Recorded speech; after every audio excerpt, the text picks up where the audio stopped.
We have a new report from our resident doomsayer, which is you, Matt. Hello. But there's actually a lot more to it than that, because Sony are in a bit of a pickle right now, to say the very least. How do the markets react? Well, stock down 20%. If we wanted to put that in more emotional terms, you could say it wiped out 20 billion in value. I mean, that's obviously just their value based on their stock price, but this does show the market's reacting. And a lot of people are thinking, okay, well, hey, they still have all their Sony things. It'll really be fine. Bit more to that. Definitely. Bit more to that, and I think we have a lot to say about how Sony, they are a media and entertainment company in many ways. They have some divisions that Microsoft doesn't have as much of. And how a certain movie with Tom Holland actually could be rather important to proving one of their pathways forward. Yeah, I mean, I never thought I would have genuinely thought and said this, but Tom Holland holds the keys to PlayStation's success. Whoa. Well, before we talk about that, Call of Duty, right? Call of Duty is now a Microsoft game. It isn't. Whoa, what a weird thing to hear. It's there with fellow Microsoft games, World of Warcraft and Candy Crush. Now, the prevailing opinion amongst the punditry is that Xbox will keep Warzone on PlayStation, but that the mainline Call of Duty games will shift over to Xbox PC. This makes so much sense, and it's kind of genius because, and you won't know this if you don't play Warzone, and I actually don't play Warzone, but I suppose whatever, there is cross-progression. Yeah. So, I mean, obviously, we would know that, they want you to play Warzone for free, and they also want that to make you move your way over to buying the full premium game. So what happens then if Warzone ends up being in PlayStation, but the core Call of Duty game isn't? Well, then Warzone, I don't know if a Trojan horse is the right way to say, or maybe it's like a Venus flytrap, whatever, but it exists there to harvest all of these Sony PlayStation gamers, get them into Warzone, and then like, oh, but for the cross progression on the new Warzone that came out to coincide with the new Call of Duty release, that's actually over on Xbox, so I have to go and do that. And people need to remember too that Sony have tried to cultivate this audience, because in the past generation of consoles, I believe it was always Microsoft and Xbox who were doing the deals with Call of Duty, and then it flipped around this time, I think, anyway. I want to say I think it was the PS4 and sorry, now it was that, they're doing the Sony stuff with them heavily and getting, it was that mode, I can't remember what it was called. The game mode. But there was one game mode that was like fully a year exclusive or so on the PlayStation, which is, that's great if you want to have a lot of people who are PlayStation buyers who default to PlayStation, who default to Sony because they like Call of Duty. And now tables have turned. Yes, this is an audience that Sony have cultivated, and now Microsoft owns the game. And a lot of people would say, there's no way they'll do that. They'd lose so much money, right? Well, the first thing we got to think about is the relative size of these two companies, where actually Microsoft is huge. Microsoft is far larger than Sony. It's just as simple as that, basically. So there's that side of things. And then also Bethesda.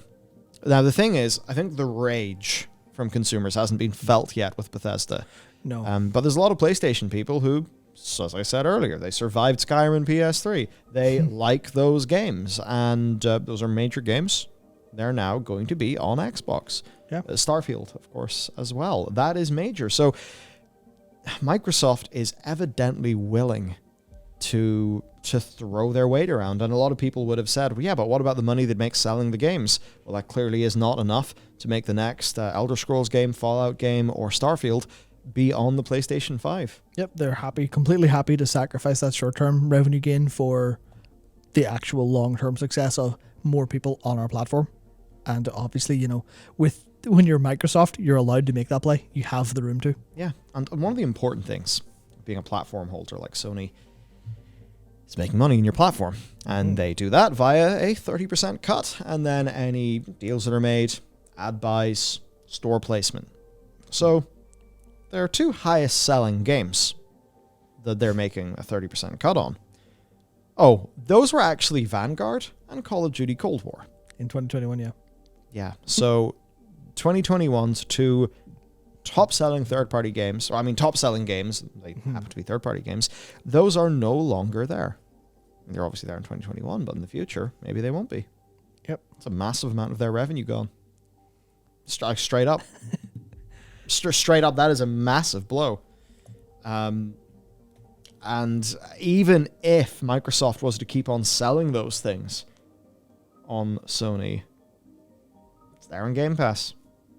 Well, if you have Game Pass anyway, your new Call of Duty game's basically, free.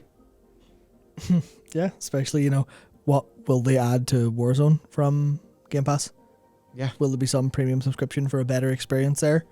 The way I know a lot of like Korean MMOs will do that, where it's like, hey, give us this much every month and you'll have a better experience than other players. Is that a thing they'll be willing to add? Knowing them, honestly, probably. Yeah. So it really, it's a massive loss. Now, as we move on then, you might be wondering, what about PlayStation 5? What does Sony offer? Yeah. Now that Call of Duty's gone. Well, first party games. So that's a few $70 purchases a few times a year. And in fairness, $70 purchase, that's all going to Sony. Yeah. So that's great for them. And the ability for their first party games to shift copies, that attach rate, it's awesome. So they have an incredible asset. Okay. It's then a good place to play non-Activision third-party games, paying $60 to $70 a pop. It's pretty good for indies. Maybe not the same indie offering that somebody might be getting from Game Pass. But it's an okay place for indies. Entertainment media hub for anime watchers. Because crunchy and funny and stuff like that, yeah. Yep. Oh, yeah, there we go. Yep, that's it. I should say, I really like my PS5, and I like almost all the games on it. I want both these companies to succeed. Yeah, and me and you actually still believe, after this deal, that the best way for a PC gamer to experience gaming is to get a PS5 as well. Of course, yeah, because all those exclusives will be there.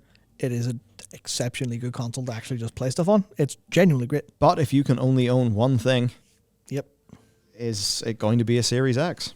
Almost certainly. There we go. Yeah, or if you can't afford either a PC or a PS5 or a Series X, then you can get the Series S. And even if you want a PC, are you going to fork out that much money for a graphics card in current day? Yep. So this is sore. There's an article here from Push Square. It's just got some doomer energy opening up with, it's brutal. Is this the end? And it's focusing on the COD revenue and Sony's basically lack of ability to compete with Game Pass. And that's the other thing too. Microsoft is a big, healthy company. Yeah. Loads of divisions, big enterprise division, all that stuff. With Sony, some of their other divisions are not as healthy as PlayStation. PlayStation really is like one of the stars for Sony. So any hit to PlayStation is, PlayStation taking a hit is more of a problem to Sony than Xbox taking a hit is to Microsoft. Yeah. And that's a pretty major thing. The revenue that PlayStation makes is more important to Sony than Xbox's revenue is to Microsoft. And that just does mean that Microsoft, if it just came into a burn money for market share, Microsoft can they can outspend them. Yeah, they'll win every time. I mean, what's the difference in their market caps? Oh, I don't know. It's big, like Microsoft's what, 2 trillion? Yeah, Microsoft's 2 trillion and Sony's about 160 billion, I think. Yeah, so Sony's like 10% the size of Microsoft. Less, actually, it's like 8%. Yeah. And we gamers don't feel that because within gaming, they're both two massive players. Yeah. But overall, and when it comes to, asking Daddy Satya for some extra money to buy a really $70 billion odd, well, that's when having a 2 trillion market cap and being Microsoft is really helpful. Mm-hmm. So then, can they compete, Matt?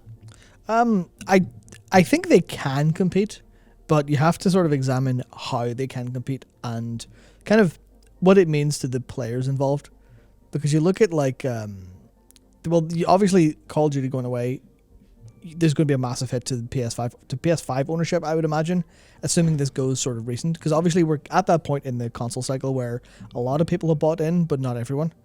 So it's like if this news goes public enough and the Call of Duty this year goes to Xbox exclusively, as opposed to going on both given the times, but it's hard to say. It's just going to be a problem. So you look at what have they been doing recently? How can they compete with this?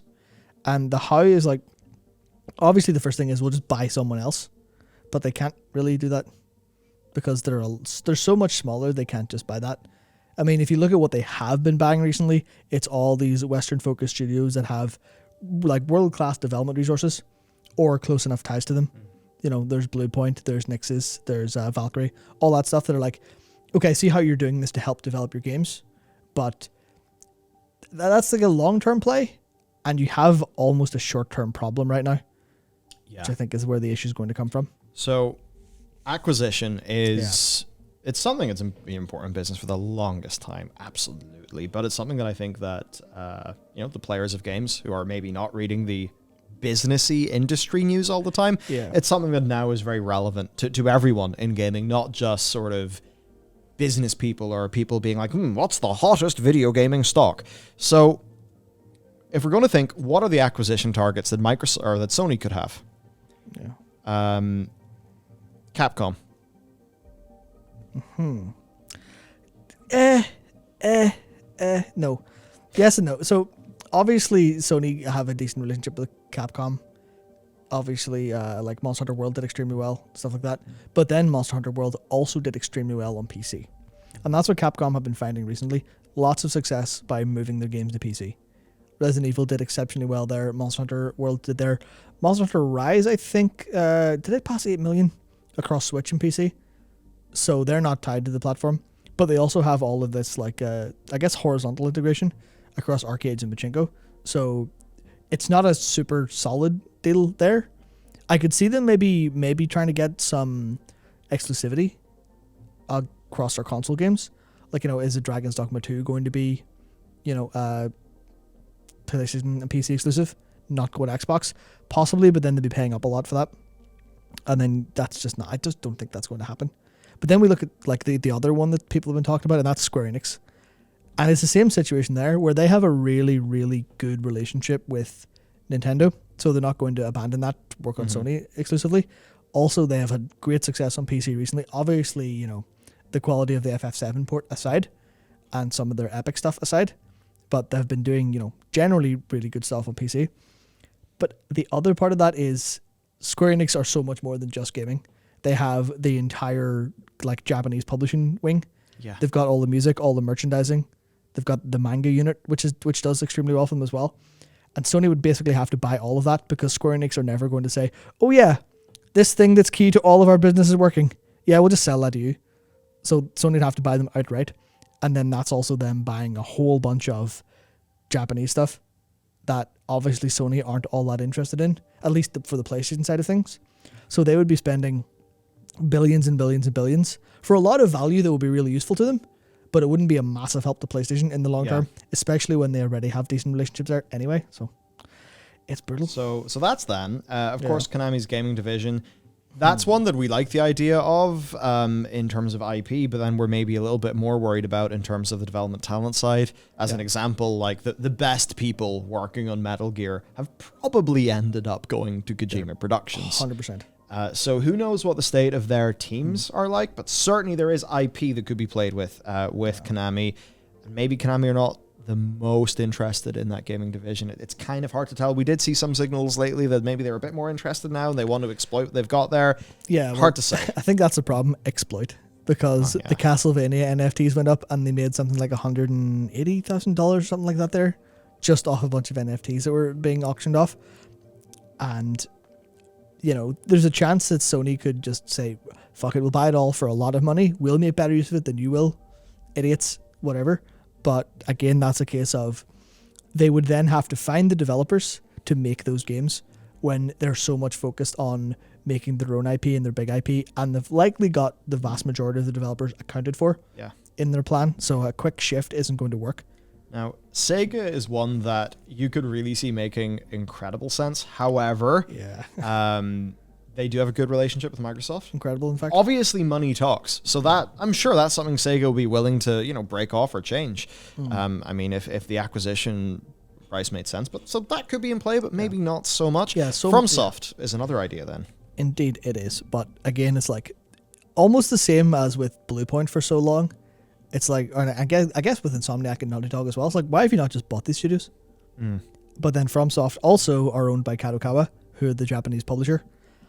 And Sony and them actually have a capital alliance in Japan to like further Japanese culture and publishing and stuff like that. Yeah. So it's really hard to see why that would happen now, especially when FromSoft have that great publishing agreement with Bandai Namco to do all of the Soul stuff and all that. And then they also like, we're happy to shop around with Sekiro for Activision. So the idea of them buying them seems like something FromSoft wouldn't want them to do. Otherwise they would have done it already. But also it just seems like if it would have happened, it would have happened around the time Bloodborne came out and was an explosive success that no one was expecting.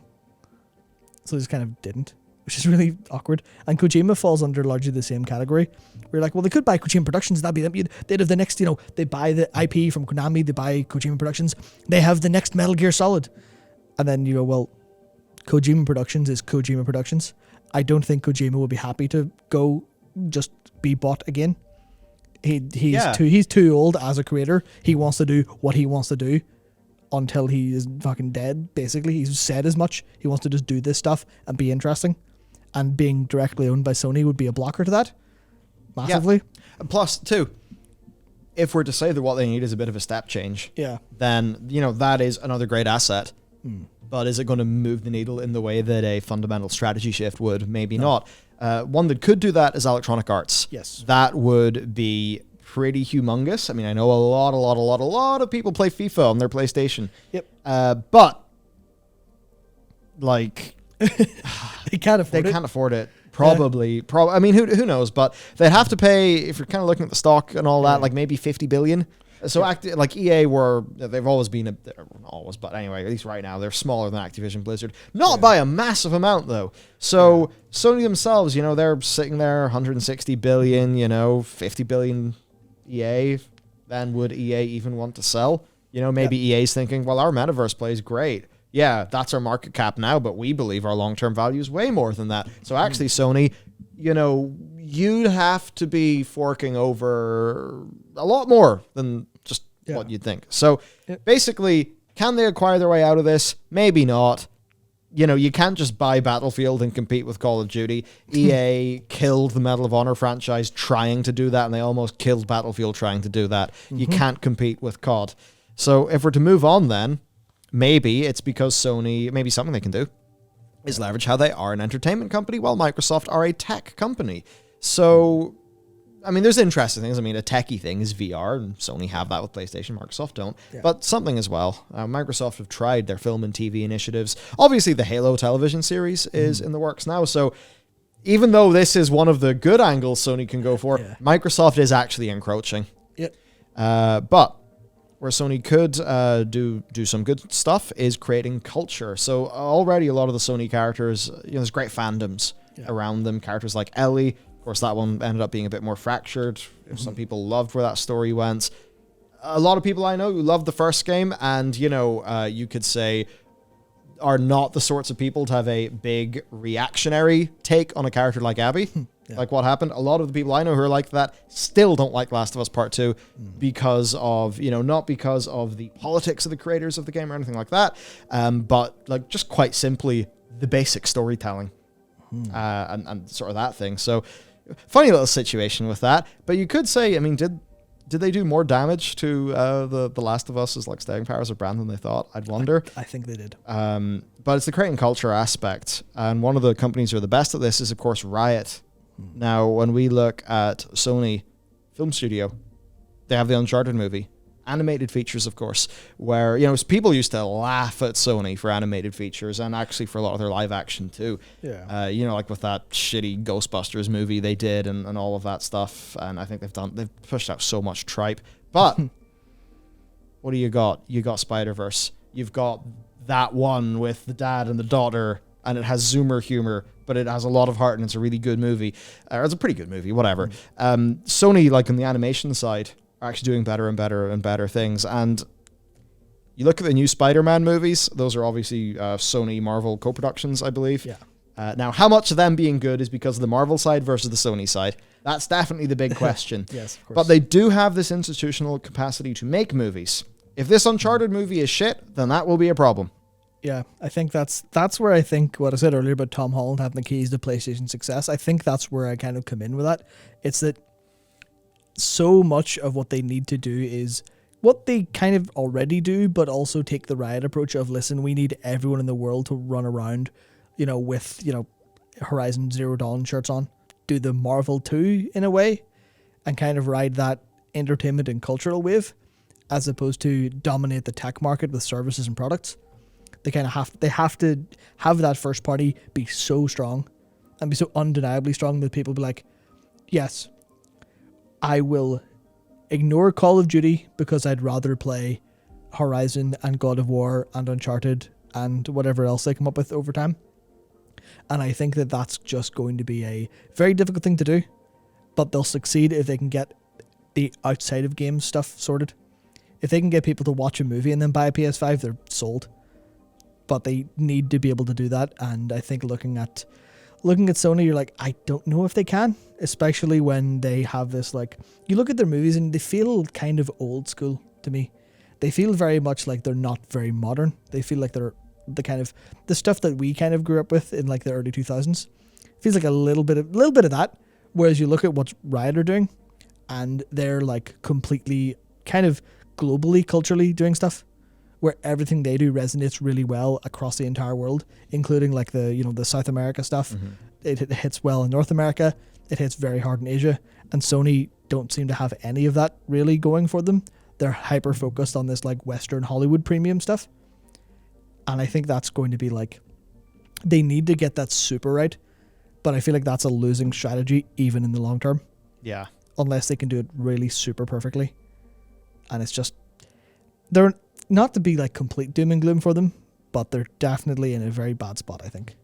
There's no way to get around it, even if some of that stuff turns up good. Call of Duty money every year. Yeah. Yeah. But Horizon Forbidden West story trailer. Yeah. I mean, hey, I can't wait for this game. It's going to be great. I need to play the first game. Oh, wait, no, I won't be able to play it because I have to play 700 million MMOs. And also this would launch at the same time as Elden Ring. So. I'm having fun. I'm having fun with too many games at once. Help. Yep. But that's obviously, a big good thing. Nice little win for them. Certainly for the Sony fans, if they're, because I mean, there's times, you verge onto this. Usually it happens in two places, in my experience. Number one is Twitter. Number two is the comment section of Digital Foundry videos. But people are so hardcore on like what console they like. It's a bit bonkers, I think. But at least for some of the super fans, they can sort of, they can cope with this for a little bit. Yeah. I mean, it is, in a way, like, unfortunate. It's, like I brought it up last time, this idea of like, yeah, you bought a PS5, you're happy with your purchase, you're enjoying your multi-plats, you'll never get Halo, but that's fine, you didn't want it in the first place. And now Phil Spencer has just dropped a big shit on you. Yeah. And that's like, no fucking around. That's going to suck. It's especially going to suck for the people who bought a PS5, and maybe that's it. That's what they got. That's what they got to stick with. And they're, their purchase has been devalued in a way that they could have never expected. Yeah. I feel like that's going to be a really, really heavy hitting part for if they pull the rug under Call of Duty. I feel like it'll just be like, okay, so I bought my console for Call of Duty, and for, maybe you're not even just like a Call of Duty and FIFA player. Maybe you're Call of Duty because you like those games and you like the campaign, you like to dabble in the multiplayer. And then you also like Starfield, or you want Bethesda games. And now it's going to roll around that there's a possibility that those games release around the same time and none of them are on PlayStation, and you could not have possibly expected that unless you're following the news really closely. But if you're just buying a PS5 based on the marketing that they're suggesting to you and based on prior stuff, then you're going, well, I feel a little bit betrayed because I'm missing out on these big gaming experiences. Obviously, I've got my own exclusive ones, but I'm missing out on the ones that are ostensibly bigger in a way. And that's just like, I like that they're trying to win back the news with posting Horizon story trailer of the day. Maybe they had it planned. Maybe they didn't. Maybe they pushed it forward or something to kind of try to counter this news and say, hey, we still exist, but it's not look good. Yeah. So is Phil Spencer just fucking inevitable? He is. He is inevitable. Yeah. So, one day am I going to have a friggin' whoopsie with a USB, accidentally stick it into my body, and suddenly Phil Spencer's going to be there in my vision talking to me about Game Pass? I mean, you can't avoid Game Pass. You actually can't. You can't. The only way you can avoid it is not redeeming a code that you probably got when you bought your groceries. It's getting to that stage. So, what's going on? Right. Well, does Sony have an inevitable Game Pass competitor? Yes. Can they fight off the inevitable Mr. Spencer? Well, so in an interview with IGN, Phil, the game's dispenser, said he believes that the Xbox Game Pass style subscription model is the right answer, and as such he considers it a inevitability that competitors will begin to adopt it moving forward. Yeah, But I think the right answer is allowing your customers to play the games they want to play, where they want to play them, and giving them choice about how they build their library. Remember, he said, allowing your customers. Yes. So he's not being a hypocrite when he says, hey, yours are mine now. Yep. And yeah, basically inevitable. Yep. Now, Sony, rumors kicked up since Jason Schreier dropped details on Spartacus last month. Mm-hmm. Now, allegedly, Spartacus is a 3-tier system. Tier 1 is just PS Plus, as we have it. Tier 2 would offer you a bunch of PS4 games and eventually PS5 games, so sort of your Game Pass competitor. And then Tier 3 would include a library of PS1 to PS3 games and and a PS Now-like streaming service. Kind of unclear if those games would be streaming only or if they really would have cracked the backward compatibility. Now, Serkan Toto, who's an analyst that's pretty close to Sony, he suggests that they can't compete by putting their big games on a subscription day one, saying, God of War Ragnarok for free if you're a subscriber, forget it. However, I expect Sony to innovate in different ways. The new service might come with features or perks that Game Pass doesn't offer. Instead, maybe adding in Crunchyroll or Funimation to the subscription. That said, here's a quote. Sony may not have to go down a day one release route if it is able to fully leverage its stronger gaming history and deliver a truly compelling back catalog offering. So I think, that's interesting. But in the same way that from what I understand in the PS4 era, indies weren't the system seller. Like PlayStation did a bit of an indie push in that era. They weren't the system seller. The system seller was Ellie. It was I was going to call God of War Kratos. Kratos, yes. It was Aloy. Mm-hmm. That was the system seller. Yep. So as much as I look at this and I think, fucking right, that would be sweet. I don't actually think that's a strong system seller. It's not a system seller. That's the problem. It's more, I guess, trying to keep people there. It's a retention play. Yeah, it's a retention play for people who buy in for the big IP and then stay in for everything else that they can do, which I think is where their value proposition really, really struggles. Because if you love big Sony exclusives, what have you had to play recently? Honestly. Obviously, you could say, the curse has destroyed them entirely. But you look at the PlayStation 5's launch so far, and you've been chained between... To be fair, they did fairly decently for the first year because Miles Morales was out. And, as a shorter game that was, especially when you bundled it in with the remaster of the PS4 Spider-Man, it was pretty good. Then you get around to Returnal, which definitely a bit out there. Definitely wouldn't have ticked everyone's boxes, but is at least an interesting enough game. Maybe a bit expensive for the general scope of it, which maybe have turned people off. Then you get to Ratchet and Clank in June, and then you get Ghost of Tsushima PS5 version, and then you're like, what's next? It's kind of slowed for a bit. Now, obviously, we've got Forbidden West. Yeah. We have got Dad of Boy. Yeah. Yeah, and then you do sort of think, well, okay, then what? Then what? How do we create? How do we create the new Last of Us? Yeah.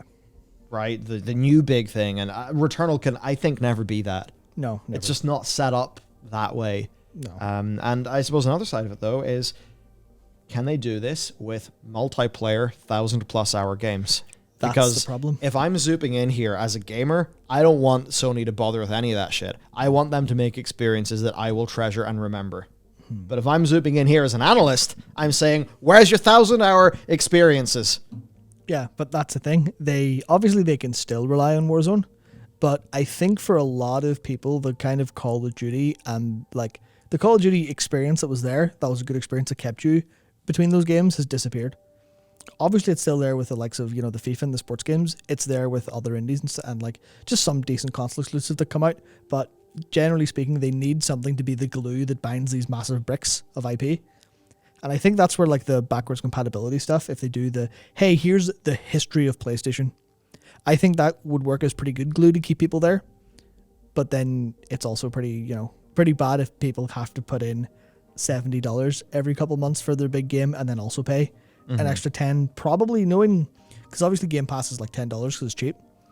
Sony's version, the full version, would likely be probably 15, 20 instead, unless they're willing to take a massive loss on that. And then that's just going to be this case of, it's more expensive for a decent premium library of games, but is it going to be enough to keep people there over just going to where the substantially better value is? Yeah. It's very difficult. Very difficult. Yeah, it's rough. I mean, I guess so. The next thing to go through is more of the back compat side. Yeah, because that was the kind of thing where, obviously it's like, oh yeah, PS1, PS2, PS3, yeah, easy, no problem. Except PS1 and PS2 are obviously easy enough to software emulate. They haven't done it yet, which is certainly leaves some questions. But also they haven't even mentioned PS3 whatsoever, because that's difficult to emulate. Our PCS3 still struggles massively with a load of stuff despite years of development. So it's like, it's just not a solved problem. But we have some stuff to look at. Yeah. So it's interesting, if you click on Dead or Alive 5 and some other things, it actually brings up the PS Now streaming page. Sorry, it should take you to that, but it now shows it to buy for $7.99. But I have seen, I forget who it was on Twitter, I did see somebody say, oh, I think that could be a bug that has happened a few times over the last year, so maybe don't read into it. So there's a bit of a thought there. Anyway, there is, though, something from Mark Cerny. Smart cookie. So boy. Smart cookie, that Mr. Cerny. So it's titled Backward Compatibility Through the Use of Spoof Clock and Fine Grain Frequency Control, which of course led to speculation. This was filed last year, approved this month, and it appears to detail a solution that would allow current console hardware to mimic older machines to effectively run their games. But looking at it, it actually is a patent that's been updated after initially being posted around the PS4 Pro's launch. Now, it does mention nothing about adapting for other architectures, only adjusting for unexpected latency, clock speeds, and hardware changes. Basically, PS5 has extra components in the pipeline that could introduce more latency between the rendering stages compared to the PS4, so it needs to skip those steps so that the games are good. Yep. So maybe it's not really. Yeah, no, it's like everyone's saying, oh, backward compatibility, and then you're like, oh, but if you look at the details, this has nothing to do with running anything on the cell architecture or anything that isn't just PS5 to PS4 Pro or PS4. It's just same stuff, cleaning up things, patenting that technology. So it's like, interesting considering Xbox has the same stuff. So it's, I guess it's the specifics of how they do it for the patenting of things. But it's like pretty much a, not quite a red herring, because that implies there's something actually to look at. It's just a dead end, realistically. So if they, and that's a pretty big value hit, I think, to Spartacus. If they go, okay, well, here's your PS1 and PS3 games. Here's your PS3 games. They run on PS3s that we have in the shed, and they run just like they did on PS3. Ha ha ha ha. Please pay us money for that experience. Also, you're streaming a PS3 game from our servers to your device. That's a great experience. And try playing an action game and actually getting to press a button. Yeah. So it's like that stuff is, if they don't solve that, then that entire library is just a little bit dead.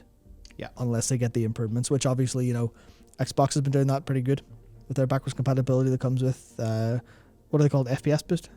Yeah. Yeah. And the final thing to talk about is, I guess, PC. So just a little tidbit, actually, that I think people will find interesting. So Cory Barlog revealed that Sony's devs have actually been fighting internally for those PC ports. He says, I think it was the collective effort of studios all over saying it's a really good idea. We should be looking into this. Eventually, I think it reached a tipping point when we had sent so many suggestion box suggestions that they were like, I'm tired of hearing this. Fine, we'll do it. Obviously, I doubt it's... I think that's just him narrativizing it a little bit, making it a bit more folksy, because I do feel like that's a major strategic decision that isn't made by a suggestion box. But certainly the support of the developers is a good thing. Yeah, and that's why you see... It'll grow those brands. Yeah, and that's why you see like the God of War PC port being exceptionally well done. I saw the PC Gamer article where it's running on an APU. Great. Yeah. What the fuck? Yeah, those developers, honestly, like, that's why I think, despite everything, there is at least decent hope for Sony to go forward in terms of being a strong part in games. Maybe they'll have to, I mean, I guess this is the point as well, maybe they'll have to abandon being the premium console in some ways, and maybe they'll have to push the PC faster to get the return on their games if console ownership starts to drop off because they don't have the Call of Duties and that kind of thing to keep everyone kind of in. But they have some incredible developers. Yeah. Santa Monica do. can do some wild shit. Naughty Dog, obviously, despite their problems and some game direction issues, they can do some insanely good stuff. And having those available to a wider audience just seems like, with the way the winds are turning, I feel like they should maybe try speeding up their PC releases and hopefully trying to get, I guess it's the thing, they need to have a competitor for Call of Duty in some capacity, or they need to find a way to make their unique brand substantially easier to buy into and stay with, which is going to come from, obviously, like we talked about, it's going to come from the animation tie-ins, the movie tie-ins. Like, where's the really good Ratchet and Clank animated movie? Where's that? As opposed to whatever the hell that was in whatever year that was. God, I really know my dates really well. But that, and then PC is another element of that. Because how many people played God of War or played Horizon and never played them before, and are now kind of like, fuck, I can see what this is about. Oh shit, this kind of owns. Maybe even the same with Days Gone. That's a valid avenue to getting people into the platform and into the brand. Sure, you'll lose a lot of your just free revenue from being a platform, but now they're going to be more of a brand than a platform, I think. And that's where they've kind of geared themselves up for success, I think. And that's a bit unfortunate, but it means they'll still actually have strengths. It would be the best way to utilize their development talent for what development talent creates. Yep. And they can't go back into their home ground either, because they had that reputation for being this great brand of all this interesting and great games back in the day, and then they kind of left Japan in a huff, and now they can't go back to that, which has just left them in this really awkward spot where they have to fight with the biggest players in the West for culture. And they seem to have some successes, but I think it's yet to see if they can really stand out and not like slowly lose ground to everyone else in gaming until they're gone, which I think is the major fear. Yeah, and it's tricky. I think fear is going to be a major theme here, because there's obviously going to be fear from them of what happens if they go so aggressive in their port strategy that they may, because right now as a PC gamer, it kind of does make sense to have a PS5 sometimes. Yeah. But if they erode that, then I won't have a PS5. And I mean, there are just some games, like, let's just say I was really into like Assassin's Creed or something. Yeah. To be honest with you, versus getting it to run decently on a... It's just like, oh, fuck it, just buy it on the console or run well. Because we're in this crazy town where the consoles are actually good now, and the gaming experience on them is actually good, and that's a wild thing. So, yeah, I mean, who knows? Who knows? Barlog didn't really have much info or much to say on this. He just said, right now we're taking it one game at a time, looking at each one and determining, okay, is this, is this the best thing? And we'll gauge how it goes. Do people enjoy it? Did we do it right? Blah, blah, blah, blah, blah. At the end of the day, it's Sony's decision. We'll see. Yep. So overall, this is an existential threat to PlayStation. It's pretty major. It's like, this is the thing that I think is interesting. It's not an existential threat to PlayStation, the brand, because it has so much strength in its IP. But yes, I have a way to put it then. Yeah, but is it an existential threat to PlayStation, the console and the platform? Possibly. I think the PS5 has solidified itself, but now I don't want to get into the realm of doing sort of stereotyping people and stuff. Yeah. But you could maybe say that, we're the PC gamers who are deeply engaged in gaming content on YouTube. Yep. You could maybe say then that there's a lot of the normies who are actually playing loads of COD and loads of FIFA. And they want to do that. I mean, certainly in the UK, people are going to be doing that. Yep. And actually, no fucking harm to them. Those FIFA games are actually great.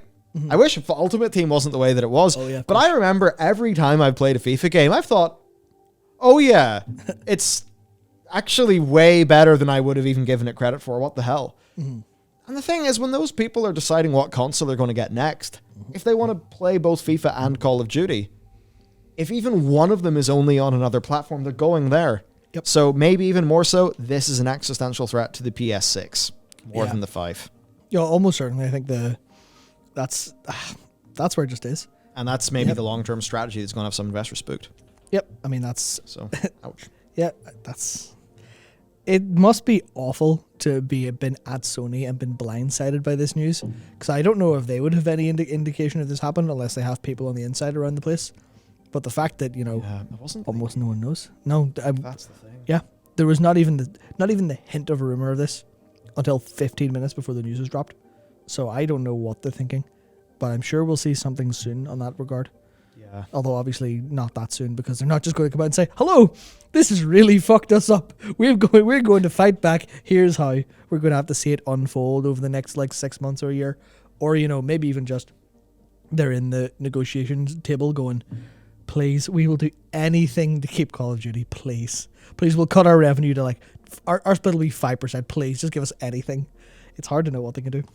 So overall then, look, let us know, what do you think? What do you actually think this means? And would this change any of your arithmetic when it comes to where, you would put your money? Now, if you want to learn about what all this means for Product, you can check out one of the videos we published just before this one. And of course, me and Matt will be back here tomorrow with more content for you. So until then, thank you very much for watching, and we'll see you next time.